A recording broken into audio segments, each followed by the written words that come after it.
that politics does play a big part in drug policy. And I just wonder if the drug and alcohol sector would be such an underfunded sector if it wasn't for those complications around the stigma, discrimination, the moral side of things that come through, whether we would be such an underfunded sector.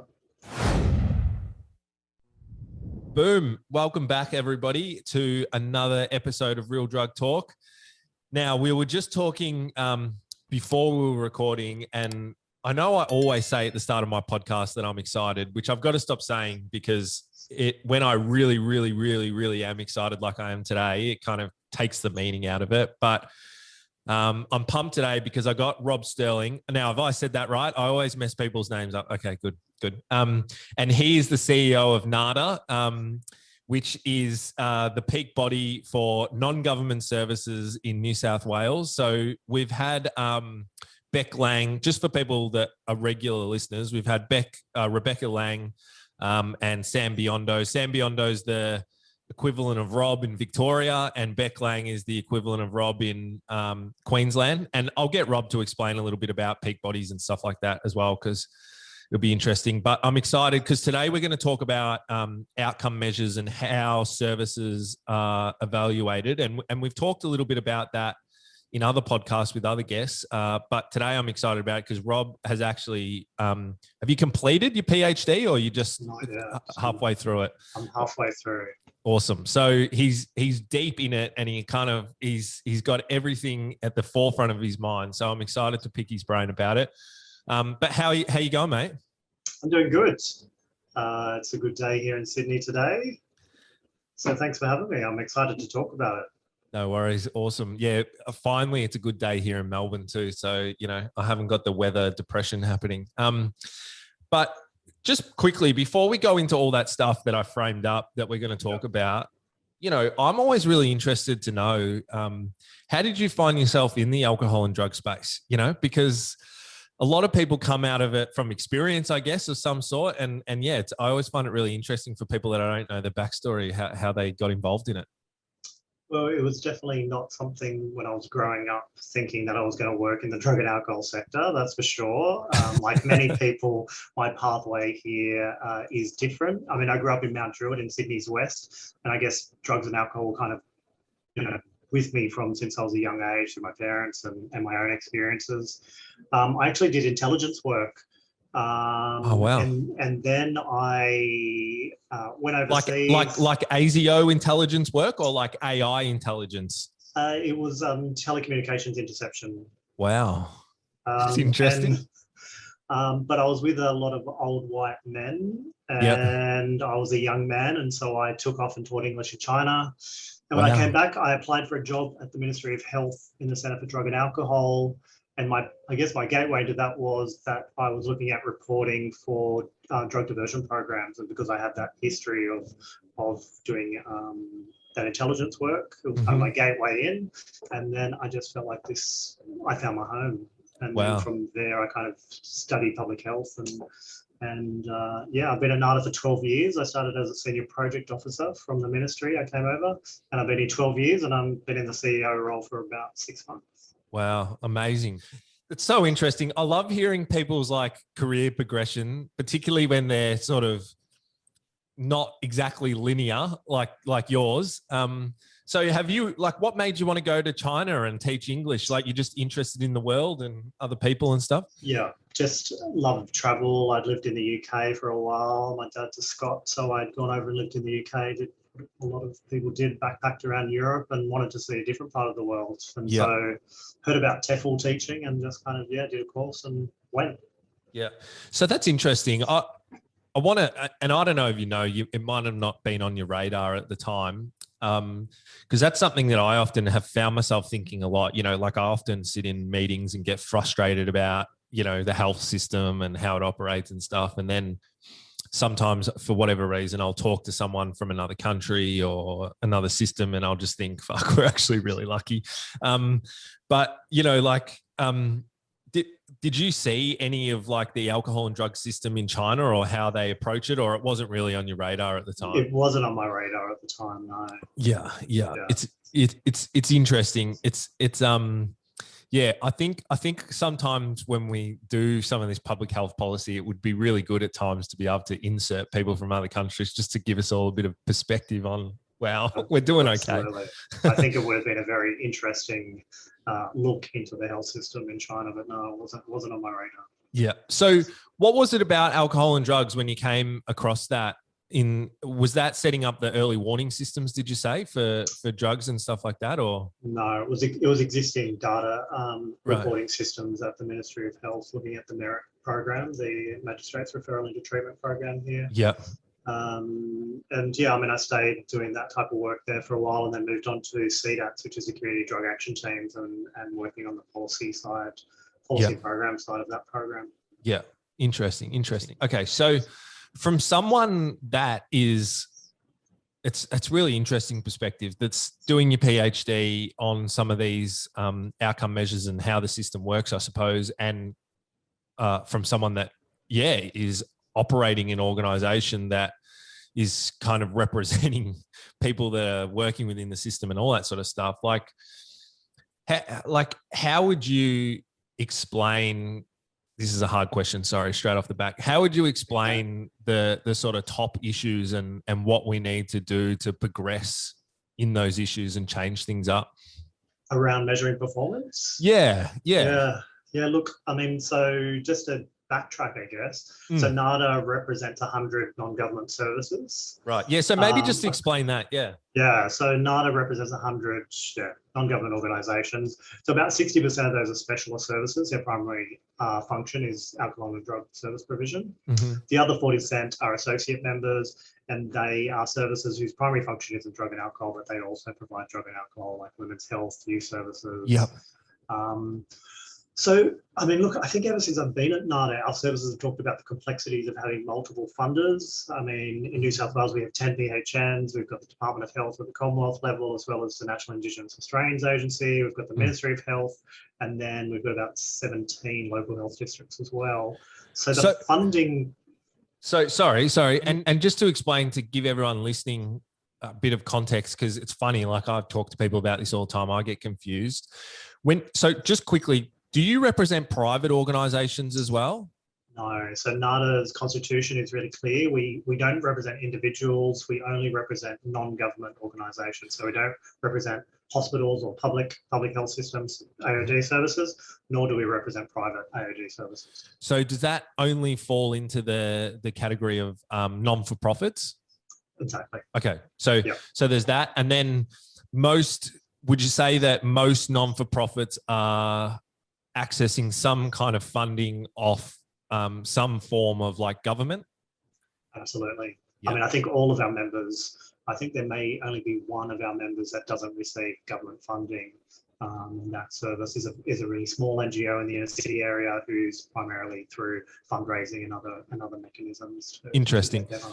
So when you say that there's various different funders, they're all sort of government or connected to government in some way. Is that right? So when you say like PHN, that's federal government stuff, but it's not exactly the Department of Health. Yeah. Yeah, exactly. And so when you look at like a really large service, for example, so one of the first things I did with my study was to do an assessment of all of the KPIs within the sector. Mm-hmm. And so just to give you a case example, one of our really large services that provides a range of services, resi, withdrawal, day programs, they had over 100 different KPIs from 7 different funding sources because they were getting sources from multiple PHNs in different regions, the Commonwealth. And so it's kind of mind-blowing to think about the pressure that puts on a service to report to their different funders. And they're all funding the same, they're all funding drug and alcohol treatment, but they're asking for different things to measure that. So that's one of the things, and maybe if you could explain that, because I think, like often when I talk to people on, let's say, for a lack of a better term, on the front line, people accessing services or families trying to get help for a loved one or whatever, they're just so frustrated at the system, right? So, and I think it really helps for people listening to this show just to kind of understand what's going on behind the scenes, because it's not so much the people working in the system, it's the system and the way it's set up itself. So when you say those different funders, am I correct in saying that they might ask for these KPIs, but they're asking for different ones, and they might actually collect data through different software and different systems, which makes it almost hell for the providers to report on it? Absolutely. So yeah, I mean, and that goes to the challenge of it all as well.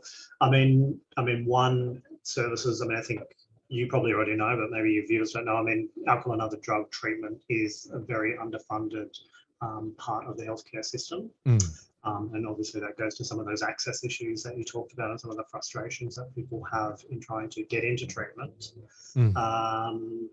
I guess that would be a whole other podcast to talk about those issues. But I will talk about access measurement later as well, because that was something that came up as really important for service users, obviously.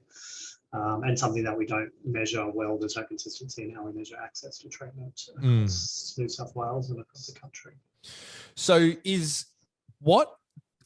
just for a kind of more granular question, is what let's say the data system, so the software, I suppose, that you might enter in the data that you collect from the clients that you see, and maybe those specific measures that you're collecting, would that potentially be different what the New South Wales government is asking to the Victorian government, or are the state data systems the same? So there are definitely variations. So there is the national minimum data set for alcohol and other drug services. So nationally, any service funded through government needs to provide data to the national minimum data set. Right. There are some variations. So, for example, there's a New South Wales minimum data set, which almost replicates the national minimum data set with a few additional items. And I know that in some of the jurisdictions there are some variations, but generally the national minimum data set is the primary collection of data, which is on episodes of care. So it's not looking at outcomes unless you consider completion and outcome or retention and treatment. You could use the minimum data set to look at those type of outcomes. But when you look at measuring things like improvements in mental health or reduction in substance use, the minimum data set isn't going to capture that type of information.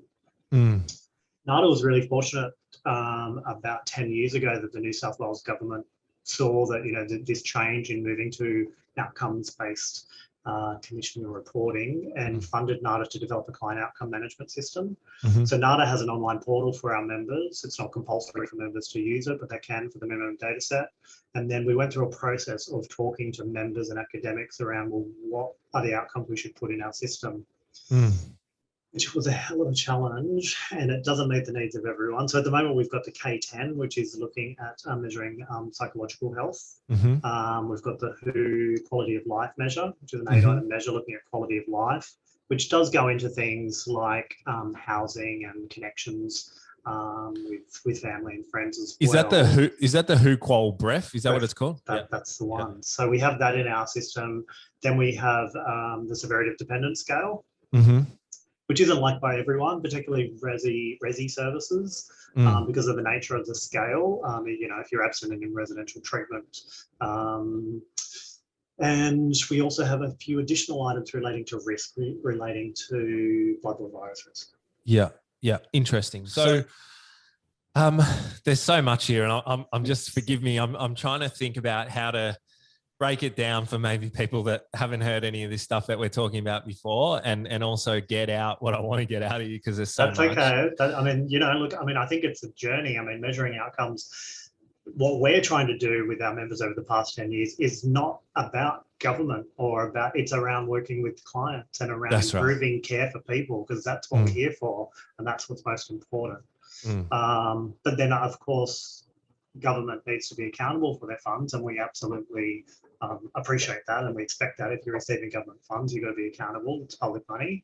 But then how do you translate these client or outcomes that are actually focused on improving the care of the client to translate into how a service is performing?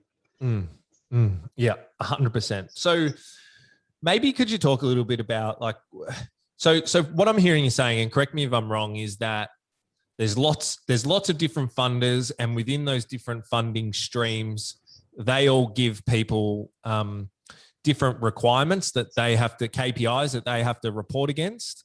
And some of those, and because they're all different, you can't compare them against each other. And within those different ones, they have all different outcome measures, I imagine, that are attached to them. But the one that we keep track of, which is the national minimum data set that everybody does, doesn't really have any outcome measures in it. Would that be correct in saying that? Yeah, they're output measures. They're episodes of care. And I think, so the first stage of the study that I spoke about was that assessment. So I asked funders and I asked our members, the treatment providers, to give me all the KPIs that they had so that I could assess them against the Australian Health Performance Framework. Australian Health Performance Framework has a table as part of that to assess performance measures. And so I received over 1,000 measures. And then I went through a process of deduplicating. And so the assessment process that I went through assessed 530 something KPIs, unique KPIs. So that wasn't every KPI across the sector. It was just what I could get from funders and treatment providers. But I think it, pretty much covered, when I looked at who provided it, it covered, a range of, Aboriginal community controlled treatment, residential, outpatient, withdrawal services. And as part of that process, what I did was classify them to see whether was it measuring an outcome, was it measuring a process, was it measuring an output, an input, or structural measures. And so structural measures look at, the structures that need to be in place to provide a quality service and deliver on outcomes. Right. And so what I found was that 40% of all measures are output measures. And really, when I look down at those individual KPIs, they're all from the minimum data set. So really, if a funder's asking for the minimum data set, they're already getting, 40% of what the indicators were in there just from asking for the minimum data set. But for outcomes, only 7.6% of measures out of those 500 and something measures were actually measuring an outcome. Wow. Interesting. Really interesting.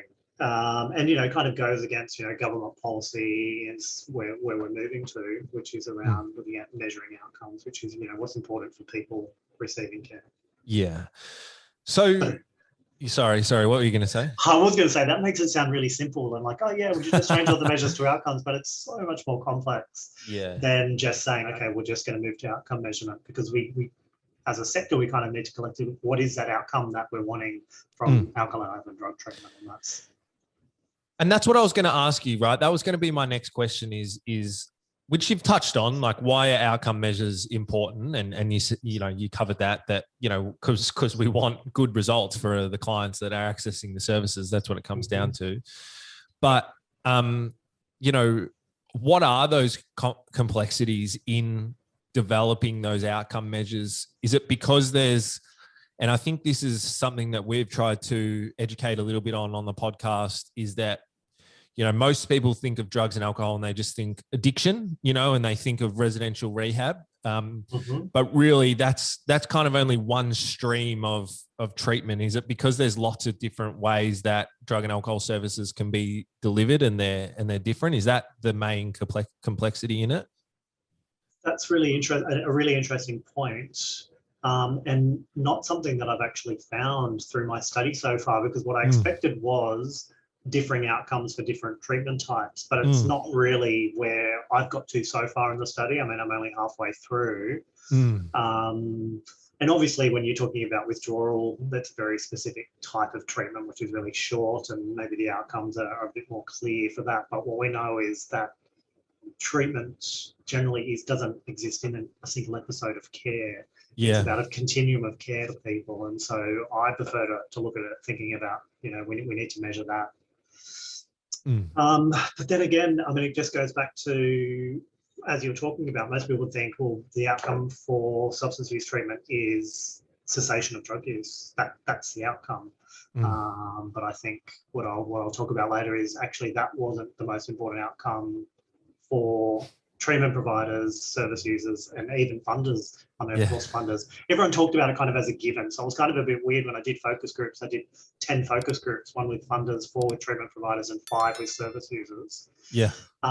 And the substance use, measuring reduction, cessation of substance use, or measuring risk associated with substance use wasn't number one. Yeah. It was more about measuring social determinants of health. Yeah. Actually came up as far more important because we know that, people don't exist within their drug use. People are people, and That's we need, right. to live, we need lots of things to support us. That's right. And it's so interesting, like I often say this to people as well, and that's something that's baffled me, is why we don't have more outcomes focused around those, that I guess you could call it quality of life, and as you said, social determinants of health, which just means your financial situation, your social life, Your mental housing, health, your employment, That's education, all those things that we, a lot of people take for granted. That's right.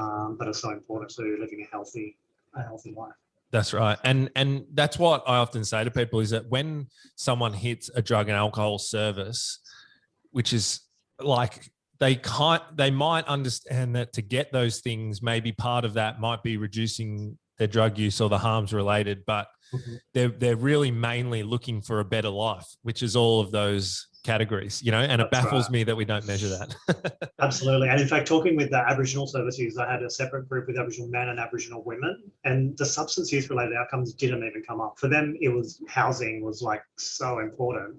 And I remember one of the services, the Aboriginal men, talking about the fact that when they went into the rehab, they were illiterate and they learned to read and write, and he had started to do his Cert 4, I think. And for him, that was the outcome that he wanted from treatment. And I think that's a thing that's kind of coming up, is around measuring person-centered outcomes. The healthcare system's talking about person-centered care, and measuring that's really complex. But I think on top of that is the stigma and discrimination of people who use drugs, and really, like, do they get to have a say in what the outcomes they want?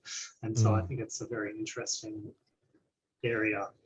And would you say that that's why fundamentally this is really hard to shift? And correct me if I'm putting words into your mouth, or putting an idea out there that might not be true, but maybe the issue of alcohol and drugs is such it's a politicized issue, and maybe politicians and funders, not funders, but like politicians for approval ratings and stuff like that, kind of want to bang home that message of stop using drugs and alcohol.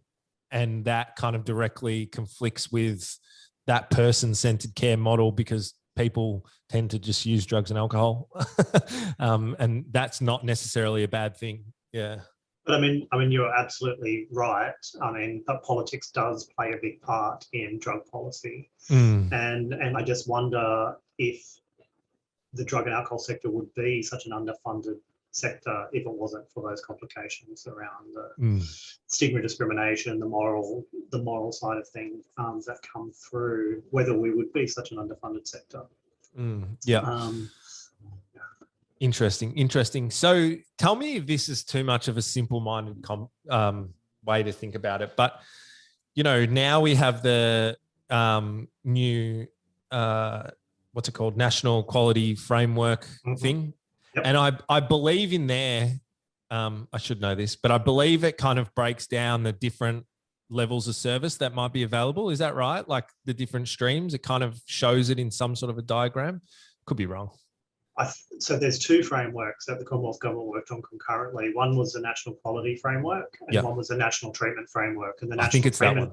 Yeah, the National Treatment Framework breaks down what is treatment, and that issue that you talked about before, that people think of resi rehab when they think of drug treatment. And I think that's what's great about the treatment framework, is that there's a range of services available to people who might want to address their substance use issues. Yeah. So that's what that's when I automatically saw that coming, I kind of got excited about it, because as it relates to these outcomes, like I really come back from a space, or I try to anyway, because I have a lived experience with accessing services and stuff, like, and see people go through services. I want to see it be outcome based, to have the best performing services available to people.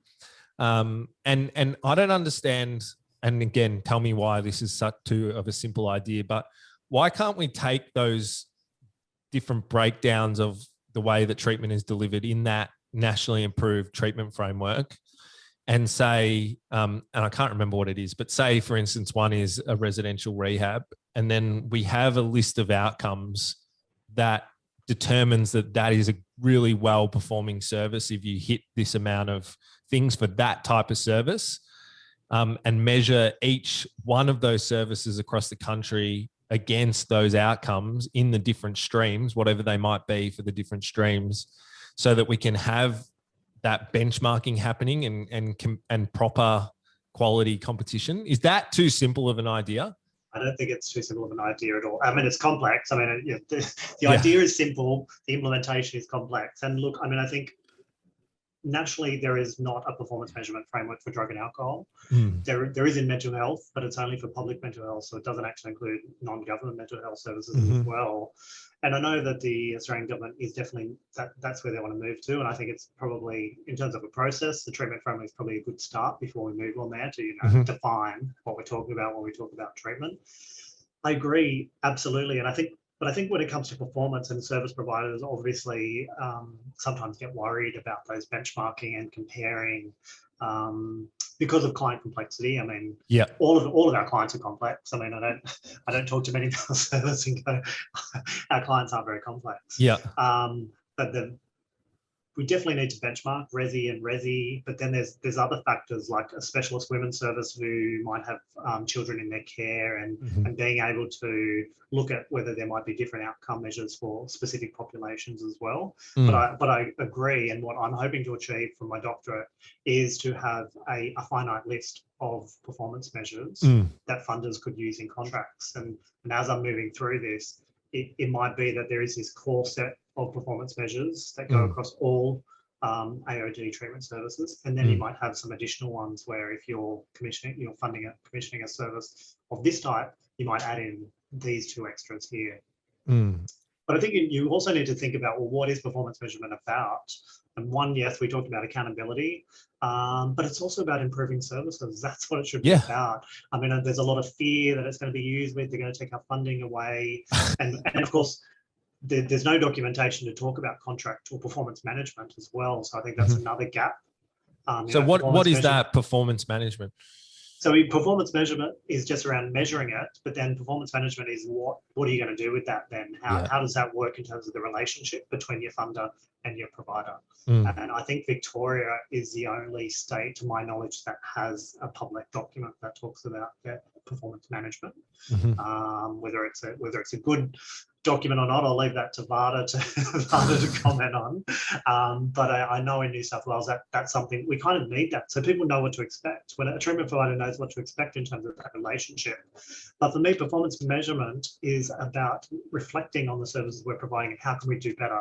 This service is doing better. What are you doing better that we might be able to learn from so we can improve the care that we're providing? Interesting. And it is a good point about the, because that's where my head jumps to automatically.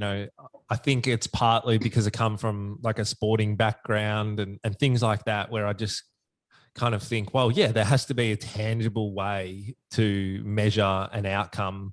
And particularly like the thing that I always bring it back to as well, which I think people forget, yes, the alcohol and drug sector is underfunded, but I think, we owe it to kind of taxpayers as well to make sure that we're really spending the money, not saying that anyone isn't, but that we're really spending the money in a productive way, and we can actually demonstrate in some form the performance attached to that. But it is a great point that you make, and I'm not sure how you'd kind of counteract it, but yeah, there is a lot of complexity in alcohol and drugs, and I can imagine the anxiety that would cause people, I mean, I agree with your comment. I think in terms of accountability and public accountability, there should be a public report card available on the performance of the treatment system. But before we can do that, we actually need consistency in the performance measures, and acknowledging that services are diverse and treatment types are diverse, and just by having some standardization across services would go a way to be able to do that.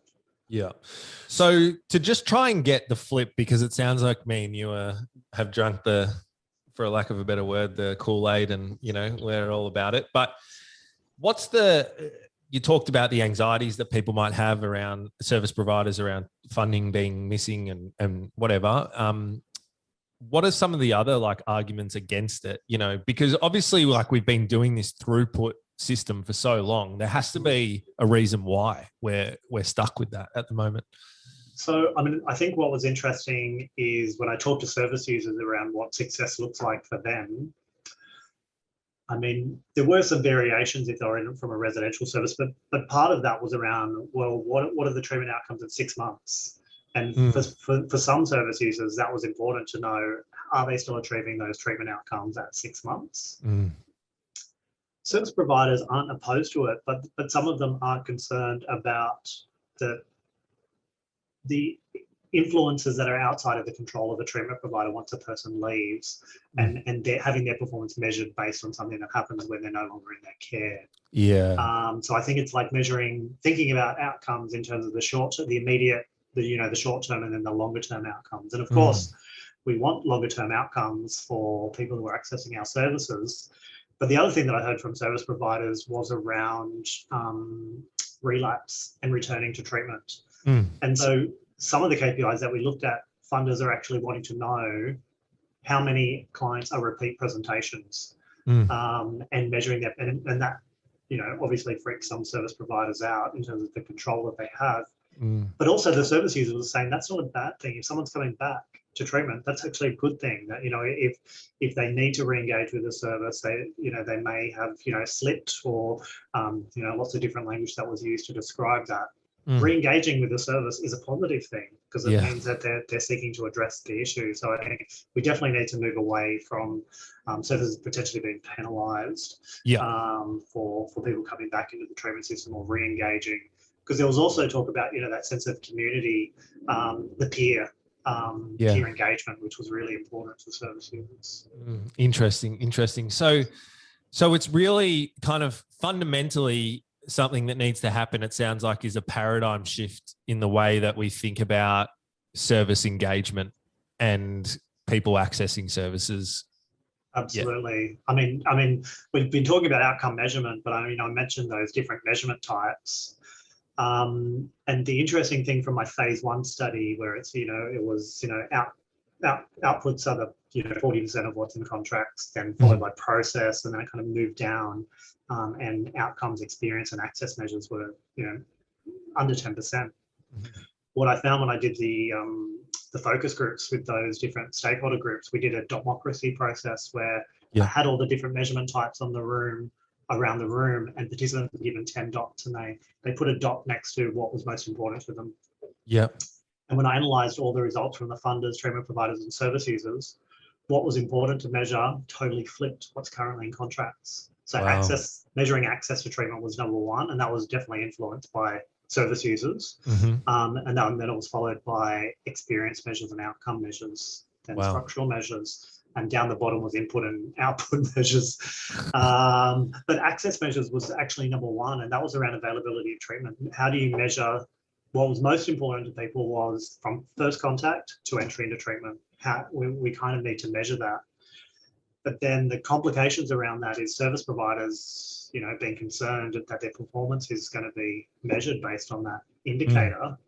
But I think what will come out of the study is that's a system level performance measure. We're talking about service level performance measures, but there needs to be a system level indicator. So as a system, we can say that the wait time to get into treatment is this long. We know service is underfunded. We need to reduce this gap from first contact to entry into treatment to engage people when they need it. Because what we heard from service users, if you don't get into treatment straight away, then more than likely they're going to continue to use substances in a problematic way. 100%. And you're speaking my love language here, but that's the biggest frustration I think that I've heard as well from people. And it's interesting that you say that access piece is New South Wales a centralised intake system? No, we're not. Right.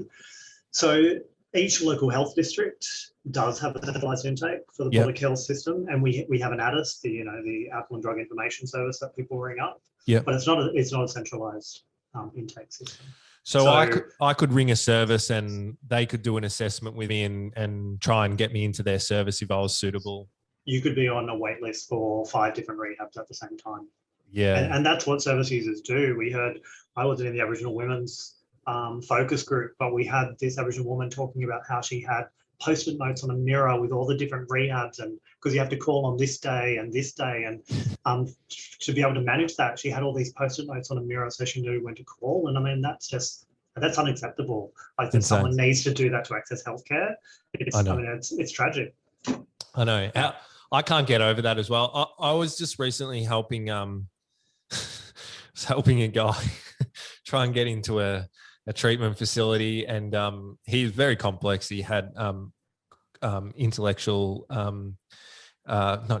cognitive disabilities, and lots of other social issues going on in his life. And he was sort of struggling to, just get up out of bed and have a shower. But his willingness to go was very high. He said, I want to go, I want to do this, but he just couldn't. He was told that he had to ring every day for however long to show his commitment, or something like that. And he just couldn't do it. And, he just felt like terrible the whole time, So look, if I can get to a place where we have an indicator that's some standardization, and then we actually have good data to go to government to say the treatments, we already know the treatment system's underfunded, but at least we have better data to report on that. And look, it's challenging because there's been discussions nationally around a waitlist measure, and it hasn't gone down particularly well. So I'm not sure where it's going to land in terms of the outcomes of my study, but I think we definitely need to look at how we measure demand for treatment. What do you think about, because this is the other thing I wanted to ask you, and I just want to cover off this though, because in Victoria it's different, and I'm not a fay on every single state and how it rolls. I don't know. Is Victoria the only one that has a centralized intake system, or is there other states that have that as well? Sure, actually, it's a good question. Yeah. I mean, of course, I know Victoria does, but I'm not sure. So it's interesting when you put the two different models together, because when I was accessing treatment, it wasn't a centralized intake system. Look, I'll probably go out on a limb and say the centralized intake system sucks ass. It's terrible. But I really like the idea that we move I think one of the factors that frustrates me is, we talk about that person-centered care, and then when we talk about access, it can be hard for an individual, particularly in a centralized intake system model, but it can be really hard for an individual to have some sense of control over the type of service that they want to access. They're kind of told, these are your set of issues. This is the service that you need to enroll in a way. And that frustrates me. You're spot on. And that totally came up in most of the service user focus groups actually the concept of choice. Most service users never got to choose where they got to go. But you're right, we talk about person-centered care. That kind of implies that there's a choice. And if you want to access, and when we talked about this suite of different treatment types, and I think a centralized intake could do that, but then there's so many other variables. When we spoke to service users, the types of things that they would use to decide was around things like treatment duration, whether they could maintain their job, whether they could maintain their housing. If you can smoke in a rehab was very popular with a lot of the service users. So there were so many different things. And I think for Aboriginal people, is there a cultural component? There's not a huge array of community controlled drug and alcohol treatment. So we definitely need to make sure that mainstream services are providing cultural components to their programs as well. The choice. So what do you think? Because I've been encouraged to just put out ideas there and by some people that help me with this stuff and bounce them off people and be a bit more real and stuff like that. What do you think of a model? Because fundamentally, I think one of the biggest problems that we have in the alcohol and drug space is a lack of innovation, right? Because it's not incentivized. And I think one of the aspects to that is the outcome measures and that competitive kind of marketplace set up where people are forced to innovate and do better so that people access their services. And again, maybe that's a simplified way of looking at it, but I know it couldn't be mandated for all of the services because it's so complex, but what would you think of like an NDIS model for the alcohol and drug system, where I don't think it would ever happen, by the way, but where the power, in a sense, is kind of given back to the consumer? Look, I mean, I think the idea of NDIS is fantastic. It goes totally to the person-centered care. The realities of running a business on an NDIS model, if when we talk to people that are providing NDIS services, it's hard to do proper business planning under that model, and it's hard to retain a workforce. So whilst I absolutely agree with the principles behind the NDIS and giving the person the control to choose what they receive, I think we probably need to develop that model over a bit more to make it viable for service providers and a workforce as well, to sustain a qualified workforce that can work under that model. Interesting. Yeah, look, I because I say that to some people and they have like a visceral reaction. You know what I mean? So I'm glad to hear that not everyone thinks it's a completely stupid idea, but I agree with you. Like, don't get me wrong. There's a million problems with the NDIS stuff as well, but I don't know. For me, from what I've seen so far, I just what we're doing just feels like we're hitting our head against the wall, and I don't think it needs a revolution, but it definitely needs a bit of an evolution, I think, to change it. Well, let's invest in it and let's pilot things. Let's trial things in an ethical way. Yeah. But let's invest in drug treatment and look at different innovative models to provide the best possible treatment. Interesting. So I had like 2 questions to ask you, but I completely forgot what they were. So you, that's what the question was. So what about the other one that I've heard bouncing around a lot, if we're talking about access? What happened with me in my friendship group when I was using drugs, and, you would classify us in the 1 percentile of kind of addiction, the pointy end of things. So just to give everyone a picture, because not everyone's like that. So the level of service that people need is different. But yeah, we were in that. So we were looking at kind of residential rehab, I guess. Sure. And for whatever reason in Victoria, treatment centres were really hard to access publicly. And I had a couple of mates go up to Sydney and do one of the rehabs there. And I don't know if you can still do that. Maybe not. Might have changed. But what do you think about something like a national bed registry or wait list, like something that identifies where there's spots? Because this is purely anecdotal and I could be wrong, but from community consultations that I've been involved in with service providers and stuff, they'll often say that they're at 80% capacity or 60% capacity for a number of reasons. People might not meet the assessment criteria to enter the service that are in that catchment, but they're restricted to have people in their service that are from that catchment, all that sort of stuff. So yeah, what do you think about something like that, where people could actually see and then access the beds that everybody's crying out to go to? Look, I think it sounds like a great idea, and it's one that's been talked about. I haven't heard it talked about nationally, but certainly in New South Wales it's been talked about, and they tried it. I mean, I only heard about this. It was pre my time at the ministry, but New South Wales did the New South Wales Parliament, there was an inquiry into rehabilitation of regional rural New South Wales, and one of the recommendations was around doing this. But logistically, it's really challenging to do, because you may have a bed available today, but then it can change. Things change very quickly. It also goes back to that funding structure. So, I mean, like the New Horizons report provided different options for government around funding of drug treatment, and one of those was to just give the money to the jurisdictions to manage it.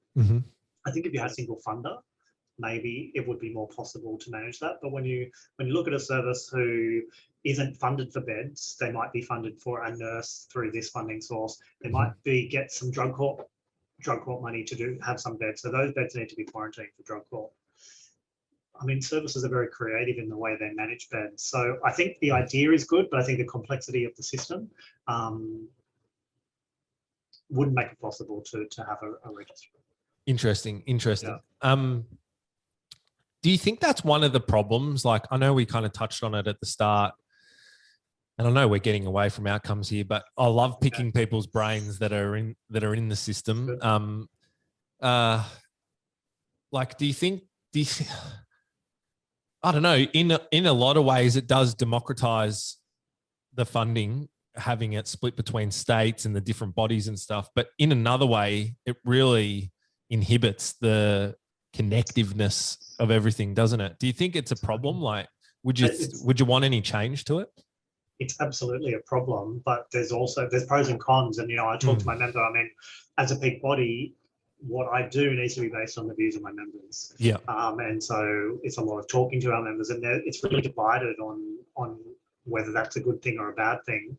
And also because of the political nature of drug policy, there's a sense of security of having different funding, that if there's a change in government, a change in drug policy in your jurisdiction, then your Commonwealth funding might be safe, or your PHN money might be safe. But I guess there's kind of, and again, it goes to that issue around the area of work that we work in. So I think ideally you'd have a single funder, single performance contract to provide services. But that's definitely not the system we're working in. Interesting. So if I was to give Rob the cash, right? I just turn Josh Frydenberg and whoever the finance people are in New South Wales or whatever, they said, here's the keys to the safe for the day. Yeah. Like, I don't know if you've thought about this. And I'm kind of asking you these really hypothetical questions, I know, but that's okay. What would you do? Like, how would you spend the money? Like, where would be your go-tos? Oh, I'm tipping it's probably some outcome measures, but how would you structure things so that people felt a bit better about the system? So, I guess I'm biased because I'm doing my doctorate in it, so I'm interested in it, but it's also what our members have been calling for a while. But I think a starting point is to understand how we measure the system, how we measure what people are funding kind of needs to be that first step. Yeah. And then coupled with that, there's lots of issues around data collection and reporting. So, as I talked about before, a national performance measurement framework that kind of details what it is we're going to measure, and then a system that enables service providers to do that. We talked earlier about those implementation issues of different databases here and there. If service providers could push a button to run their reports when it comes to performance, they could do their benchmarking and have those systems in place to enable them to look at their service improvement and to focus on their clients. That would just be amazing. But that would require the jurisdictional health departments, the Commonwealth Health Department and the PHNs to come together to agree, yes, this is it, we all agree, and let's invest in a system that we're all going to use and leverage off and work with the sector to have that. I think that would make life a lot easier, and then be able to inform decisions around how we improve the rest of the system. Interesting. I like it.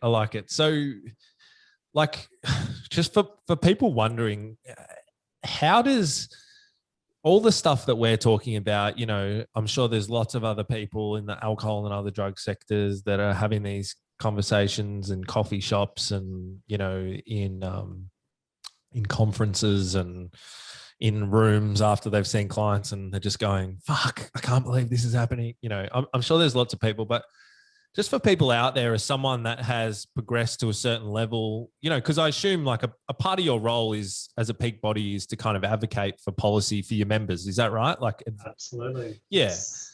So how does someone get involved in that? How does someone actually get involved and try and be a bit of a change agent? And how does change actually happen in government with all of this stuff? Yeah, that's a really interesting question. In terms of how, I talked about my pathway here wasn't that I thought I'm going to be an advocate, or it's kind of something that you came through. I did advocacy as part of the Masters of Public Health program. But for me, there's so many different things that influence policy and influence government and influence funding. And we know that media is absolutely one of those as well. And that's definitely something we need to improve in terms of media reporting of alcohol and other drug issues. That's a challenging question. in terms of what I do, in terms of what we do is in advocacy, it's relational advocacy, based on, I talked about before about I can't really do anything without agreement of our membership and our board that guides that as well. Part of what I do here is do an annual member needs assessment to really understand what our advocacy needs are. Yeah. And then if there's variations, taking that back to the members to really clarify, okay, this is what we agree on. Those other things will park on the side and will help you to advocate for yourself. But reaching those consensus, our top 3 advocacy priorities at the moment is funding and sustainability of the sector, and that's linked to underfunding, which we talked about. But the other part is the sustainability in terms of contract lengths. And being able to sustain a workforce on short-term contracts or contracts that change all the time. The only other advocacy issue is around those systems issues, which goes back to the social determinants of health and those access areas and pathways from drug and alcohol treatment, because we can't meet all the needs of our clients. And so it's those pathways to mental health, those pathways to access to housing. They're the challenge. They're the systemic advocacy issues that our members want us to work with.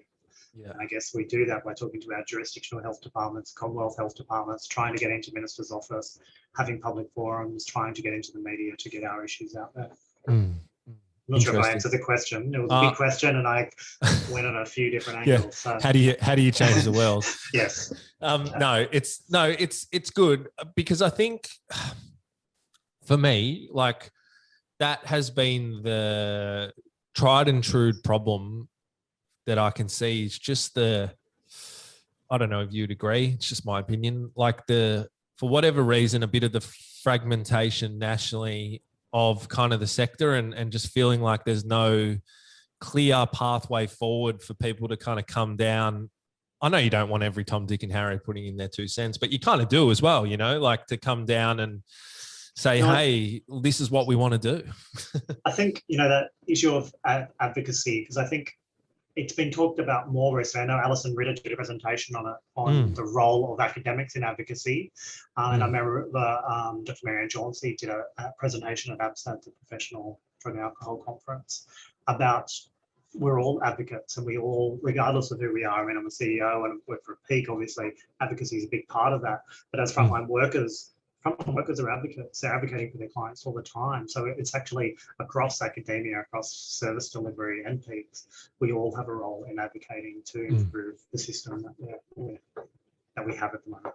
Interesting. So, mate, fascinating conversation. When does your PhD? When do you think you'll finish that? I'm hoping to submit my thesis by mid next year. Awesome. So what are the hopes that what are the outcome measures you've set for yourself on your paper? So I'm just writing up the chapter, which was the focus groups, which was looking at, what we need to measure under different measurement types. After that, it'll be the final phase is the Delphi process, which will be trying to reach consensus amongst funders, treatment providers and service users to refine that list of performance measures. That's what I'm hoping the outcome's going to be, and I'm hoping that we are going to get consensus. And I think what's most important is that it's about those 3 stakeholder groups, because that's why it's important. It's important to people accessing services. It's important to those delivering it, and it's important to those who are funding it. So if we can get consensus across that, then I think we can get, the types of things that are meaningful to be measured. Interesting. So how do you get consensus with those? Like, how does that actually happen? So it's a Delphi process is, the one that I'm using is a traditional 3-stage process where I'll be presenting, different type of outcome measures for the sake. Let's talk about outcome measures. There's experience and access and others as well. But we'll be providing a list of, here's 5 indicators that might measure substance use and related risk. And then everyone that's involved in that survey will kind of rate what they think is important, and they'll say why. And then those results, second phase, will get reported back to everyone, and they'll see what other people have said and see where they've rated, with the view of influencing each other. So people thinking, I've rated this because of this, and it might influence other people to change their mind, until hopefully by the third round, we'll get to a place where we have consensus, or 80% consensus by those stakeholders. So, and those stakeholder groups, do you like, just so that everyone listening, you know, that might be interested, they think, well, how does this actually be formulated? Are those stakeholder groups pulled from, like the peak bodies around the states, the peak consumer groups, all that sort of stuff? Yeah, so my recruitment will be the same as I did with the focus group. So I'm New South Wales based, and my study is based on New South Wales non-government services. Mm-hmm. But it'll be all of the funders. So it'll be the Department of Health, the National Indigenous Australians Agency, New South Wales PHNs, the Ministry of Health, in terms of the funders. In terms of the treatment providers, the invite to participate will go out to all of our members to those 100 services. Amazing. I mean, obviously, you're not going to get 100 services, and I probably don't want 100 services, but the ones that are really passionate about, you know, wanting to influence this. And then in terms of the service users, that one's obviously more challenging, and I rely on the drug user group here in New South Wales, NUA. Mm-hmm. I rely on other consumer committee mechanisms. NADA has our own consumer subcommittee, so we'll just put it out to as many consumer and service user groups as possible for people with lived experience about one other drug treatment in particular, because we want to hear from people who have accessed treatment, or, I mean, the criteria for the focus groups, or who may access drug and alcohol treatment in the future as well. Interesting, mate. I'm very excited for you to finish and get this happening. Like, happy to come back and present my findings at the end. That's right. Oh, watch out. You're on my radar now. So you're going to be in virtual headlocks all over the place.